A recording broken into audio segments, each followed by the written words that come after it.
Hello friends, मेरा नाम है प्रिया चौधरी और आज मैं लेकर आई हूँ आपकी सीडीपी की क्लास 5 जिसका मेरा टॉपिक है गार्डनर का बहुबुद्धि का सिद्धांत। इससे पहले मैंने आपका टॉपिक कराया था बुद्धि, शॉर्ट टॉपिक कराया था। उसके आगे फिर आपका ये कराना था बहुबुद्धि का सिद्धांत। तो मैं आपका ये अलग से टॉपिक लेकर आई हूँ, बहुबुद्धि का सिद्धांत। तो चलिए शुरू करते हैं। बहुबुद्धि का सिद्धांत हावर्ड गार्डनर ने दिया था। इन इन्होंने बुद्धि को 8 प्रकार की बुद्धि बताया गया है। फर्स्ट कौन सी है? लिंग्विस्टिक, भाषाई बुद्धि। भाषा के प्रयोग, भाषा को सीखने में प्रयोग हुए कौशल, जैसे जो बोलने में अच्छा होता है, जो स्मार्ट वर्क यूज़ करता है, उसको कहते हैं भाषाई बुद्धि। दूसरी तार्किक, जो मैथ में अच्छा होता है। इसको मैं आपका डिटेल में भी वो करूँगी, तो मैंने आपको फ़िलहाल ये बताया है। फिर आता है म्यूजिकल, संगीत, जो संगीत में अच्छा होता है। शारीरिक, जो अपने शरीर पर कंट्रोल कर सकता है, वो शारीरिक बुद्धि होती है। स्पैशल, दृश्य बुद्धि, जो दृश्य दूर की चीज़ों को कल्पना कर लेता है। इंटरपर्सनल, दूसरों को समझना, यानी कि इसको हम अंतर्वैयक्तिक बुद्धि भी कहते हैं। क्या कहते हैं? अंतर्वैयक्तिक बुद्धि।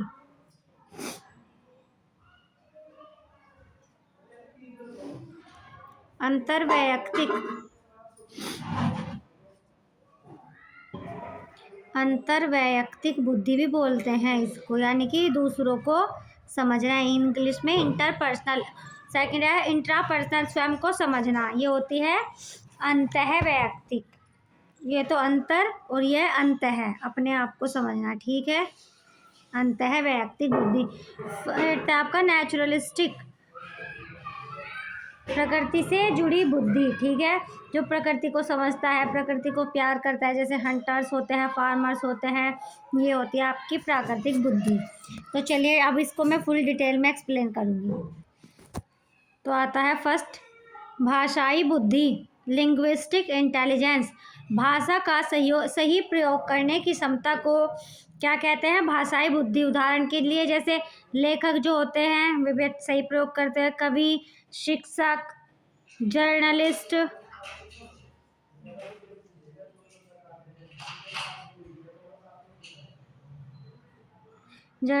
होते हैं, लायर्स होते हैं, वे भी बुद्धि का, अपनी भाषा का सही से प्रयोग करते हैं। उनको किस टाइम क्या वर्ड बोलना है, उनको सब अच्छे से पता होता है। ये सब आपके भाषाई बुद्धि के वो होते हैं। ठीक है, जैसे छात्र कहानी लिखना, बोलना पसंद करता है। सेकंड आता है आपका तार्किक, गणितीय बुद्धि, लॉजिकल मैथमेटिकल इंटेलिजेंस, जो तर्क और गणित में मजबूत होते हैं। ठीक है, जो होते हैं, जो ये तार्किक गणितीय बुद्धि होती है, ये वे लोगों की होती है जो गणित में मजबूत होते हैं, अच्छे होते हैं। इनमें वैज्ञानिक चिंतन, समस्या समाधान के तर्क होते हैं। जैसे उदाहरण के लिए वैज्ञानिक हो गए, इंजीनियर हो गए। ठीक है, छात्र गणित पहेलियाँ पसंद करता है। ऐसे छात्र हो गए जो गणित को पसंद करते हैं। आपने देखा होगा बहुत से छात्रों को गणित ही पसंद आता है, वे गणित में बहुत अच्छे होते हैं। और पहेलियाँ पसंद करता है, मैथ से रिलेटेड, यानी कि तर्क, जिनमें उन्हें तर्क लगाना पड़े, सोचना पड़े। ठीक है, थर्ड आता है आपका दृश्य स्थानिक बुद्धि, स्पेशल इंटेलिजेंस। इसको स्थानिक बुद्धि बोलते हैं। दृश्य स्थानिक, जो चित्र या नक्शे समझने की जिसके अंदर क्षमता होती है। ये दार्शनिक भी होते हैं। इनकी बुद्धि जो होती है वो स्थानिक बुद्धि होती है, बहुत स्ट्रॉन्ग होती है। जैसे आपका आर्किटेक्ट हो गया, डिज़ाइनर हो गया, या मूर्ति बनाने वाला हो गया, घर बनाने वाला, नाव चलाने वाला। ये मतलब उस स्थान को, उस दृश्य को अपने मन में सोच लेते हैं और ऐसा ही बना देते हैं। ठीक है, जैसे एग्जाम्पल की, जो छात्र ड्राइंग या पेंटिंग पसंद करता है, ये भी एग्जाम्पल हो गया आपका। ठीक है, फोर्थ आता है आपका शारीरिक गतिशील बुद्धि, बॉडीली काइनेस्थेटिक इंटेलिजेंस, शरीर के माध्यम से सीखना। यानी कि ऐसे व्यक्ति जिनका अपनी बॉडी पर फुल कंट्रोल होता है, ऐसे व्यक्ति को आप शारीरिक गतिशील बुद्धि बोल सकते हैं। ऐसे व्यक्तियों की जो बुद्धि होती है, जैसे उदाहरण के लिए खिलाड़ी, नर्तक हो गया, डांसर्स भी हो गए, ये भी तो ऐसे ही होंगे ना। ये अपने स्टेप्स करते हैं, अपनी बॉडी को किसी भी टाइप से मोड़ देते हैं। ठीक है, पायलट भी हो गया, पायलट्स, स्पोर्ट्समैन भी हो गया, ये सब वही होते हैं, ठीक है। दूसरा एग्जाम्पल, छात्र जो खेलकूद एक्टिविटी पसंद करता है, ठीक है, समझ में आ गया इतना। फिफ्थ आता है आपका संगीतीय बुद्धि, म्यूजिकल इंटेलिजेंस। ये वह क्षमता है जिसमें संगीतीय पैटर्न को एकत्र कर करके अच्छा कर पाए, जो म्यूजिक में अच्छा करता है, जैसे संगीत समझने और बनाने की क्षमता। संगीत को कौन समझ सकता है? म्यूजिशियन,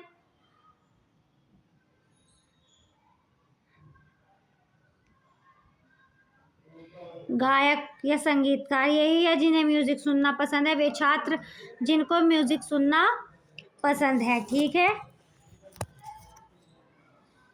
नेक्स्ट आता है आपका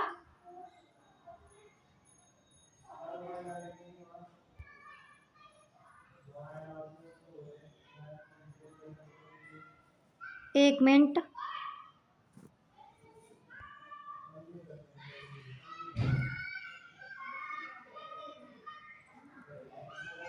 चलिए। नेक्स्ट आता है आपका सामाजिक बुद्धि, यानी कि इंटरपर्सनल। ये वो लोग होते हैं जो दूसरों के व्यवहार को अच्छे से समझने की क्षमता होती है, जिनमें शिक्षक भी हो सकते हैं। ज़्यादातर शिक्षक को पता होता है कि बच्चे क्या चाहते हैं, ठीक है। नेता भी हो सकता है ये, काउंसलर भी हो सकता है ये, जो सलाह देते हैं आपके करियर्स के बारे में, आपको क्या करना है। वे आपकी बात को सुनकर ही समझ जाते हैं कि आपकी बुद्धि कैसी है, यानी कि दूसरों को समझ जाते हैं। पॉलिटिशियन, नेता, साइकोलॉजिस्ट, ठीक है, या सोशल वर्कर, जो सामाजिक वर्कर होते हैं, वे छात्र जो ग्रुप में काम करना पसंद करता है, ये भी एक दूसरे की बात को समझ सकते हैं, ठीक है। सेवंथ आता है आपका आत्मबोध बुद्धि, पर्सनल इंटेलिजेंस। इसको क्या कहते हैं? खुद को समझने की क्षमता। ये खुद की बुद्धि को समझ पाते हैं, खुद को पहचान लेते हैं। जैसे दार्शनिक हो गया आपका, लेखक, फिलोसोफर्स हो गया, अरस्तु हो गए आपके, अरस्तु, इन्होंने भी अपने आप को समझ लिया था, है ना। एरिस्टोटल हो गए। वह छात्र जो अकेले काम करना पसंद करता है। कुछ छात्र आपने देखे होंगे वे जो अकेले ही काम करना पसंद करते हैं, यानी कि खुद को समझते हैं, खुद के व्यवहार को, ठीक है। 8 आता है आपका प्राकृतिक, नेचुरलिस्टिक इंटेलिजेंस, प्रकृति को समझने की क्षमता। जिनमें प्रकृति को समझने की क्षमता होती है, जिनको प्रकृति से प्यार होता है, जैसे किसान या जीव विज्ञानी या किसान, फार्मर्स तो हो ही गया, हंटर्स, टूरिस्ट, कोई टूरिस्ट जगह, बहुत सी जगहों पर घूमना पसंद होता है क्योंकि उन्हें प्रकृति से प्यार होता है, ठीक है। नेक्स्ट एग्जांपल, छात्र जो पेड़ पौधे और जानवर पसंद करता है, ठीक है। अब मैंने आपको इस डायग्राम के माध्यम से थोड़ा समझाने की कोशिश की है।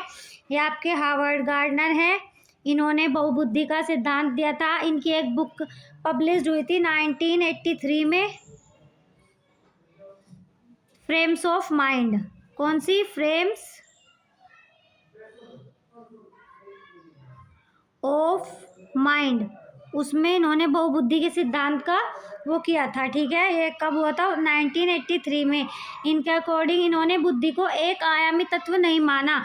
इन्होंने बुद्धि को कहा कि इन्होंने बोला कि बुद्धि कई क्षेत्रों में विकसित होती है, यानी कि बुद्धि बहुआयामी होती है। गार्डनर जो थे, इनका मानना था कि हर व्यक्ति में अलग अलग प्रकार की बुद्धियाँ होती है और हर बच्चा अलग तरीके से सीखता है, ठीक है। और बुद्धि के सभी प्रकार एक दूसरे से स्वतंत्र है, ठीक है। ये भी इम्पोर्टेंट है कि कब दिया था इन्होंने, और इन कौन सी बुक थी इनकी? फ्रेम्स ऑफ माइंड, 1983 में। अब देखिए डायग्राम्स में दिखाया गया भाषाई बुद्धि ये है आपकी। देखो, कोई कभी होगा वो लिख रहा होगा तो आपकी भाषाई बुद्धि। तार्किक, ये मैथ से रिलेटेड हो गई। दृश्य, किसी भी सीन को सोचकर और फिर उसका दृश्य बना देना, आपकी दृश्य बुद्धि हो गई। शारीरिक, जो बच्चे खेलते हैं, ठीक है, ये तो गलत हो गया। संगीत बुद्धि, जो म्यूजिक में इंटरेस्ट रखते हैं। सामाजिक, जो समाज में रहते हैं। आत्मबोध, जो अपने आप को समझते हैं। प्राकृतिक, जो प्रकृति को समझते हैं।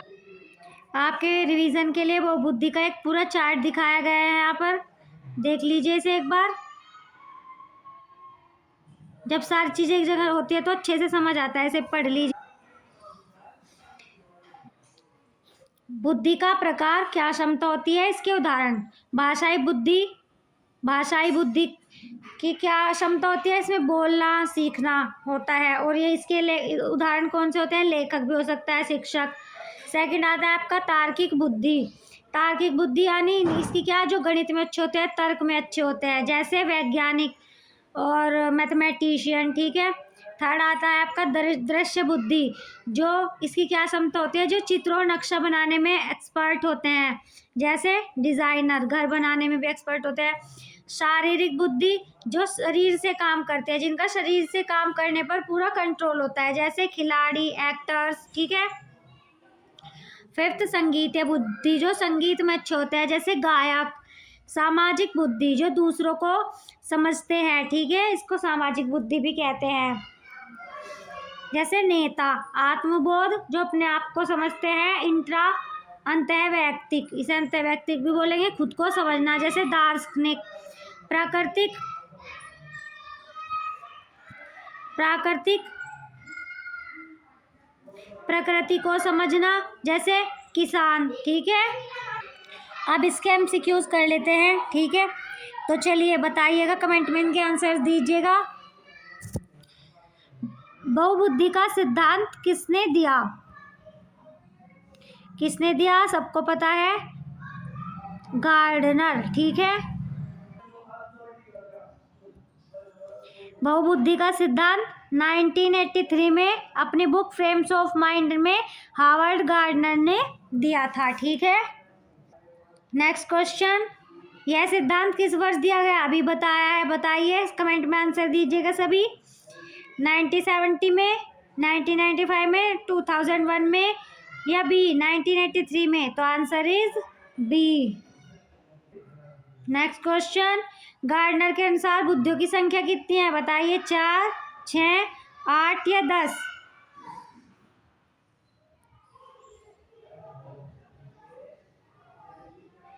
आंसर कमेंट में बताइएगा, ठीक है, होमवर्क है ये आपका। नेक्स्ट क्वेश्चन, भाषा से संबंधित कौन सी है, बताइए, संगीतिक, तार्किक, भाषाई या शारीरिक। आंसर इज सी, ठीक है। नेक्स्ट क्वेश्चन, तार्किक गणितीय बुद्धि किससे संबंधित है, बताइए, संगीत से, गणित तर्क से, खेल से, प्रकृति से। होमवर्क में बताइएगा, कमेंट में बताइएगा इसका आंसर। ध्वनि, सॉरी, संगीतिक बुद्धि किससे संबंधित है, बताइए, शरीर से, ध्वनि संगीत से, भाषा से या तर्क से। तो आंसर इज बी, ध्वनि और संगीत।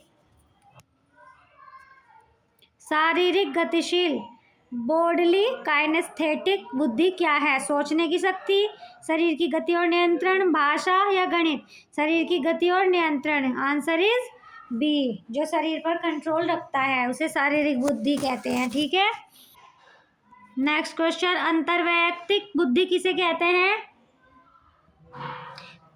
स्वयं को समझना, दूसरों को समझना, प्रकृति या खेल। आंसर इज बी, दूसरों को समझना। आत्मव्यक्तिक बुद्धि का अर्थ है दूसरों को समझना, स्वयं को, प्रकृति को या शरीर को। आंसर इज बी, दूसरों, स्वयं को समझना। 10 क्वेश्चन, प्राकृतिक नेचुरलिस्टिक बुद्धि किससे संबंधित है, बताइए, जानवर और पौधे, संगीत, खेल या भाषा। कमेंट में बताइएगा इसका आंसर। 11 क्वेश्चन, दृश्य स्थानिक बुद्धि क्या है, चित्र और स्थान की समझ, भाषा, संगीत, शरीर। आंसर इज ए, चित्र और स्थान की समझ। बहुबुद्धि सिद्धांत के अनुसार प्रत्येक बच्चा कैसा होता है, बताइए, समान होता है, अद्वितीय, कमजोर या औसत। आंसर इज बी, अद्वितीय होता है, सब बच्चों में अलग अलग कोई ना कोई क्षमता होती है, ठीक है। नेक्स्ट क्वेश्चन, इस सिद्धांत का मुख्य उद्देश्य क्या है, इस सिद्धांत का मुख्य उद्देश्य क्या है बताइए। आईक्यू मापना, विभिन्न बुद्धियों को पहचानना है, केवल पढ़ाई या केवल खेल। तो आंसर इज बी, विभिन्न बुद्धियों को पहचानना इस सिद्धांत का उद्देश्य है। ठीक है, नेक्स्ट, कक्षा में बहुबुद्धि सिद्धांत का उपयोग क्या करता है। नीरस बनाता है, रोचक बनाता है, कठिन या समाप्त करता है। रोचक बनाता है बहुबुद्धि सिद्धांत का उपयोग, क्योंकि हर बच्चे की अलग अलग एबिलिटीज़ होती हैं, इसलिए ये रोचक बनाता है। नेक्स्ट क्वेश्चन, कौन सा सिद्धांत पारंपरिक आईक्यू को चुनौती देता है। व्यवहारवाद, बहुबुद्धि सिद्धांत, संरचनावाद या मनोविश्लेषण। तो आंसर इज बी, बहुबुद्धि का सिद्धांत। ठीक है, यह आईक्यू को चुनौती देता है। भाषाई बुद्धि का उपयोग कहाँ होता है बताइए, आप कमेंट में इसका आंसर दीजिएगा। ठीक है, सेकंड, नेक्स्ट क्वेश्चन, तार्किक बुद्धि वाले बच्चे किसमें अच्छे होते हैं बताइए। तार्किक बुद्धि वाले नृत्य में अच्छे होते हैं, गणित में, संगीत में या खेल में। आंसर इज बी, गणित में अच्छे होते हैं। नेक्स्ट, कौन सी बुद्धि पर्यावरण से जुड़ी है बताइए। भाषाई बुद्धि नहीं, इसमें तो भाषा से रिलेटेड होता है। प्राकृतिक, संगीतिक जो संगीत में एक्सपर्ट होता है। तार्किक जो मैथ्स में। तो आंसर इज बी, प्राकृतिक। क्वेश्चन 20, बहुबुद्धि का सिद्धांत शिक्षा में क्या सिखाता है। एक तरीका, कई तरीके, कोई तरीका नहीं, केवल पुस्तक। तो बहुबुद्धि का सिद्धांत कई तरीके सिखाता है। ठीक है, बी आंसर। क्योंकि सब बच्चों की अलग अलग बुद्धि होती है, किसी में कुछ एबिलिटी होती है, किसी में कुछ एबिलिटी होती है। तो कक्षा में सभी बच्चे पढ़ते हैं, तो सभी एक दूसरे से कुछ ना कुछ सीखते हैं। तो कई तरीके बच्चे इससे सीख सकते हैं। ठीक है, तो फ्रेंड्स कमेंट में बताइएगा आपको मेरे द्वारा पढ़ाया गया कैसा लगा, और ताकि मैं अच्छी अच्छी वीडियो लाती रहूं। मेरे चैनल को लाइक, शेयर और सब्सक्राइब कर दीजिएगा प्लीज़। ये मैं आपके लिए ही कर रही हूँ, उन बच्चों के लिए जो इतनी महंगी महंगी क्लास नहीं ले पाते हैं। छोटी सी मेरी कोशिश है। और ये जो पीछे का शोर आपको सुनाई देता है, इसे प्लीज़ इग्नोर कर दीजिएगा। ठीक है, मिलते हैं नेक्स्ट वीडियो में, तब तक के लिए धन्यवाद। Thanks for watching.